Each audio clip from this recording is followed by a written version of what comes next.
Thank you very much for staying. This is the Marketplace. Now to our very first story. Banking industry players are predicting retail banking would disappear in the next 5 years unless bankers embrace mobile banking. Mobile cash service, popularly known as mobile money, is already set to be slowing down deposit mobilization, an integral part of retail banking. Here's more from the Banking Forum held in Accra ahead of the Ghana Banking Awards. Retail banking, also known as consumer banking, is the provision of banking services to individual consumers rather than companies or other banks. The evolution of mobile money services is gradually taking over some traditional functions of commercial banks. Not only is mobile money slowing down deposit mobilization, service providers could soon be allowed to grant microloans. Speaking to Joy Business at the Banking Forum held as part of activities leading to the Ghana Banking Awards this weekend, banking analyst Nono Tue Champon warned that banks that fail to innovate will struggle to survive. Retail banking is basically about deposit mobilization and granting of loans. Now, as you speak, the mobile money is eating into the deposit mobilization sector. And very soon, when the mobile operators are allowed to grant loans, microloans, then again they will be eating into that sector as well. So unless and until the retail banking system adapts and embrace innovation, then they could face very serious challenges. The forum, held under the theme Mobile Money and Banking, Complementary or Competition, brought together stakeholders, especially from the banking and telecom sectors. For Senior Manager of Corporate Banking at GT Bank, Nana Kwabne Fum, the need for banks to adapt to the changes is now clearer than ever. It's very real. If you don't embrace change, things will leave you behind. Because individuals doing the retail banking sector, they are the individuals moving money from their mobile money wallets into their accounts to do transactions. If you don't embrace it, if you don't have the mobile money platform as a bank, nobody will come to you to operate, because they will move to the bank where they can get that flexibility, put money in their account, move it to their relatives in the hinterlands or where the bank doesn't have access, or those who are making payments, payment of bills, stuff like that. You know, it's a reality. If you don't embrace it, mobile money is here to stay. You see, what the telcos have done is to provide a platform. And where the world is going, if you're a company and you don't position yourself as a platform where people can use you for other activities that will be beneficial to them, nobody will come to you. So it's a very, very key thing for all banks to embrace this mobile money platform.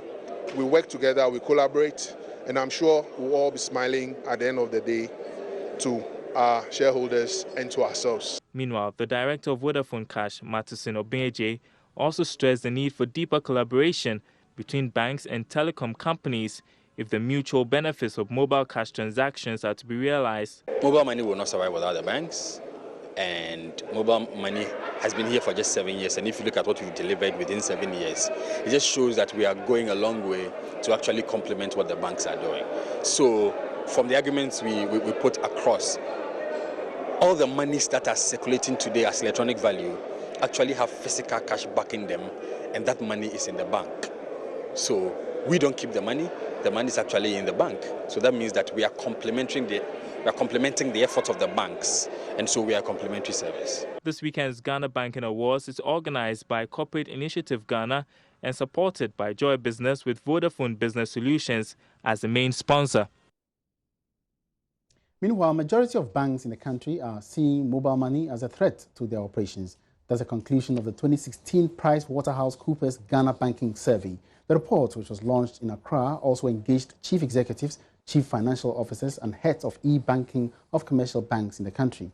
Many of them are, however, admitted that there still exists some opportunities that they can leverage.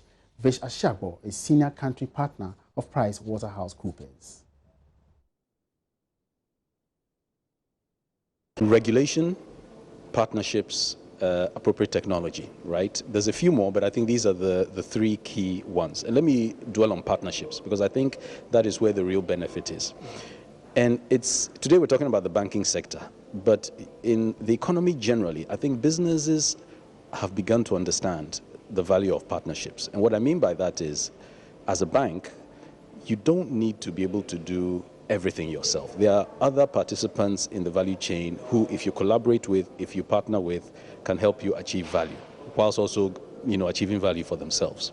So in this example here, what is clear, and I think the banks themselves acknowledge it, is that the whole issue of mobile money, if the banks are able to partner properly with the telcos and other stakeholders in the mobile money chain, there's a major opportunity for everybody to win.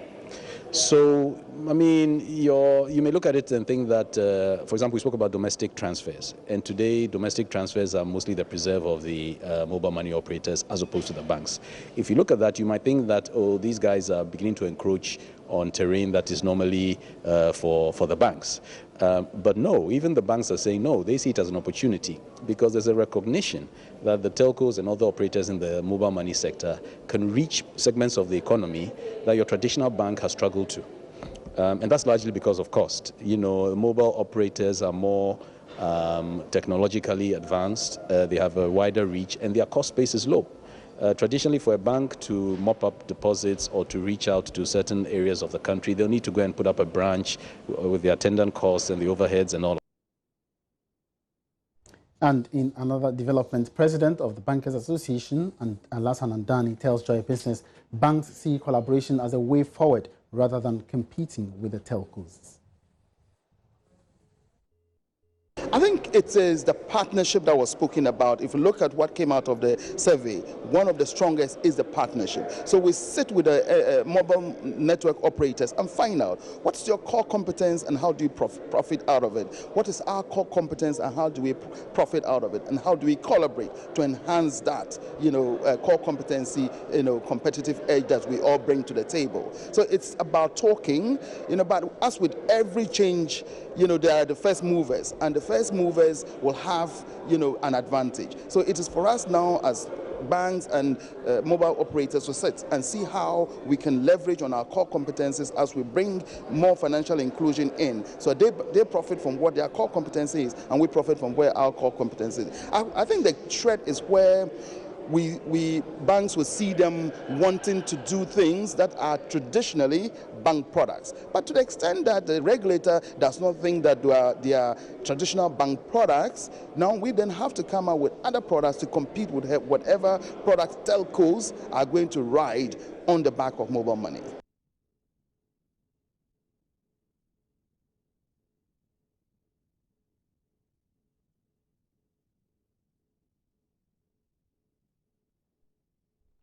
Now, still staying within the banking industry, Bank of Baroda has again emerged as the most profitable bank in the country for 2015. That's according to the latest PricewaterhouseCoopers Ghana Banking Survey rankings. George Wiafe has more.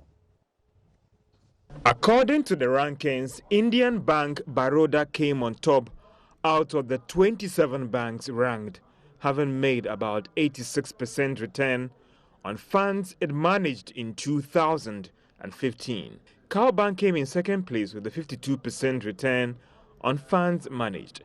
The rankings show that overall industry profit before tax declined strongly to 2.5 billion Ghana cedis.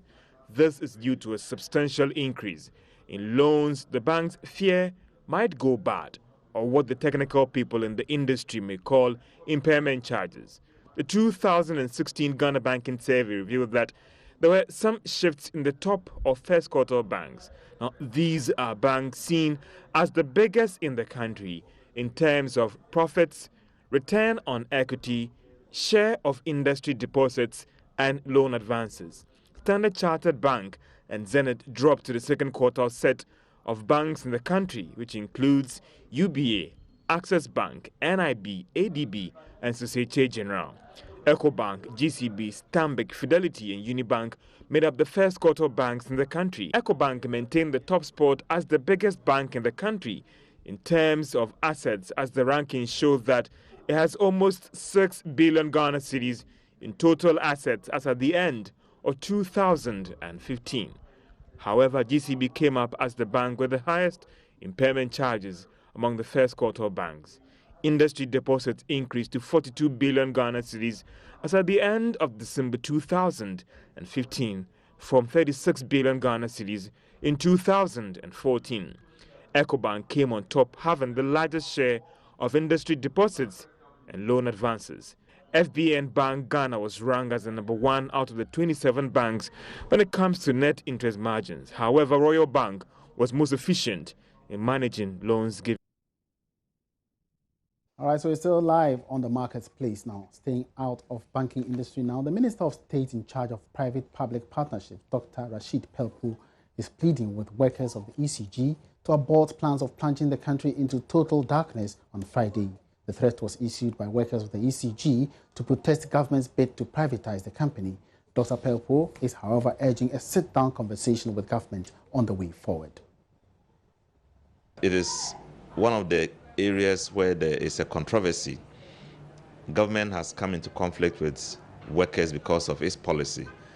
And so there's negotiation going on, there's thinking around it going on. But the workers are so determined to have what they want against what the government has proposed. So I see it to be a very thorny issue, which is something that must be resolved. What is government proposing?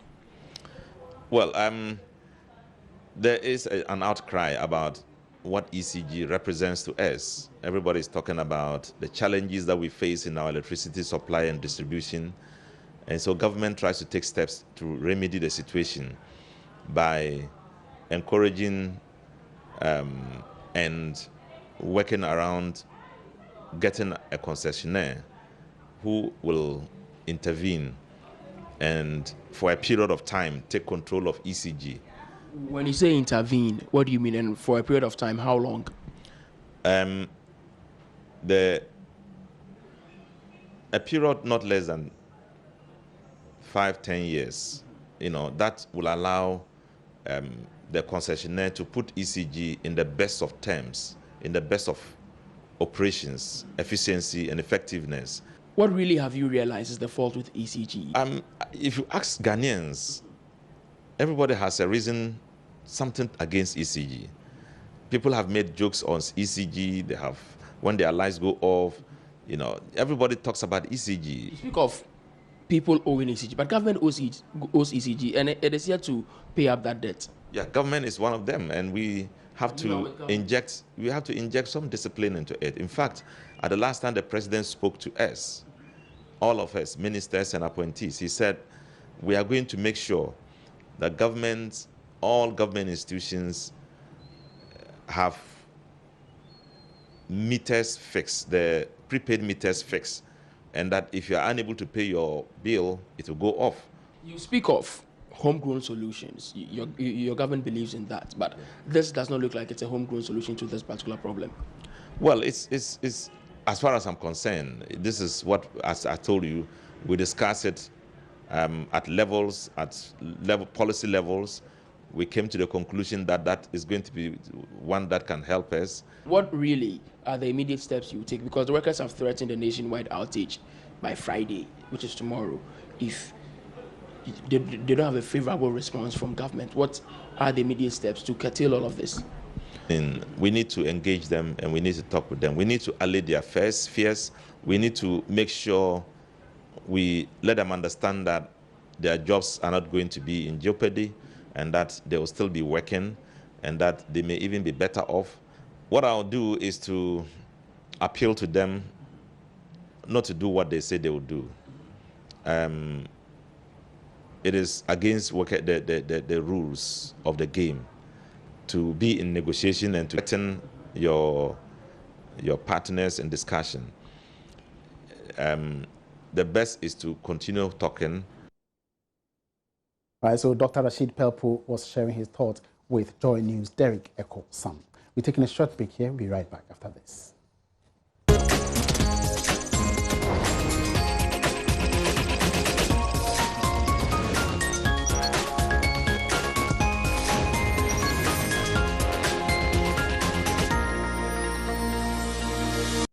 You're welcome back. Now, online shopping is gradually gaining popularity in Ghana, and according to analysts, monies Ghanaians spend online will see a significant increase in the coming years. Various online shopping sites advertise products ranging from mobile phones to cars, as well as some services. But there's one entrepreneur who is trying to break into the market with an online grocery supermarket, a rather rare initiative. Here's a repeat of the Joy Business Van.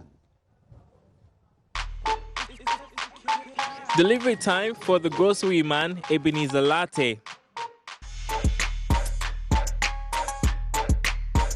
Ebenezer is founder of Accra's online grocery supermarket, Market Express, which enables busy homemakers to purchase groceries online and have them delivered to the office or home same day or next day.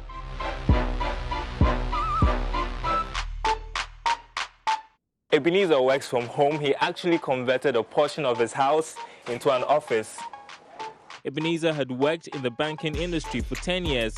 He decided to quit to follow his passion. Really found that I was at a point where my passion was definitely greater than my fear, because for many bankers, a lot of people want to quit, but they are afraid. What about if it doesn't go well? You know. So for me, it's down to passion. I think that the passion was definitely greater than the challenge and also the fear of failure, and so we took the dive. I used to tell my friends we wore a parachute and dived in anticipation that the parachute will open. What about if it doesn't open? So, so here we are. We took the dive, and I think that the parachute has opened. Technology excites Ebenezer. In July this year, he and his team began work on the website marketexpress.com.gh, launched in August with 2 customers, and the number has since grown.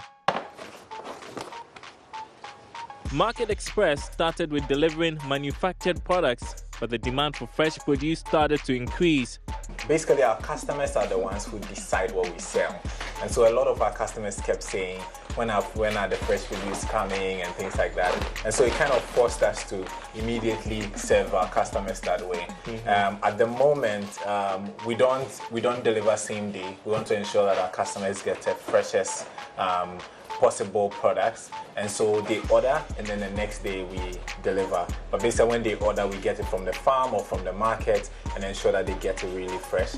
For Ebenezer, Market Express is not just about meeting the shopping needs of busy people, but providing a solution to the filth in a city emanating from plastic waste. Plastics is basically a big menace in Ghana. And so we started a system where we use paper bags, and we make these paper bags ourselves. And also we use shopping bags. We deliver the shopping bag, and then the customer takes the shopping bags, and also we basically recycle the shopping bag. And so upon your next purchase, we give you another shopping bag, and then we take the one you had. And we've had situations where people want to buy the bags, but at the moment we are not very keen on that. We really want to ensure that we are helping in our small way to reduce the amount of plastic in circulation, and also not choke our drains and destroy our country. Ebenezer and his team are ready to do another delivery. It's been good early success for Ebenezer, considering that he's operating in a country where people are used to going shopping themselves. But he is not deterred. We hope that in the next 6 months, you would see Market Express being a leader in this space. We've chosen this space specially, and we believe that we can become a market leader in this space, allow people to make their shopping more conveniently without having to go to a messy market or any place that brings any inconvenience. Also, we are very focused in ensuring that we help people have enough time for the things that really matter to them, rather than these things that kind of distract from a busy person's time. Shopping gets easier, doesn't it? Well, thanks for joining us. My name is Daryl Carl. This program was brought to you by Busy. Making good things happen is empowered by Joy Business. Catch you next week. All right, so the Joy Business Van comes your way every Wednesday on Business Live, with a repeat on the Marketplace at 1 p.m. And this is where we draw the curtains down on this afternoon's edition of the Marketplace. My name is Emmanuel Abuaji Biafi. You can always get interactive by tweeting at Joy Business GH is the handle, by Facebooking Joy Business is our page, and for more business news updates, log on to myjoyonline.com/business. Make a date again tomorrow for another interesting package. Good afternoon.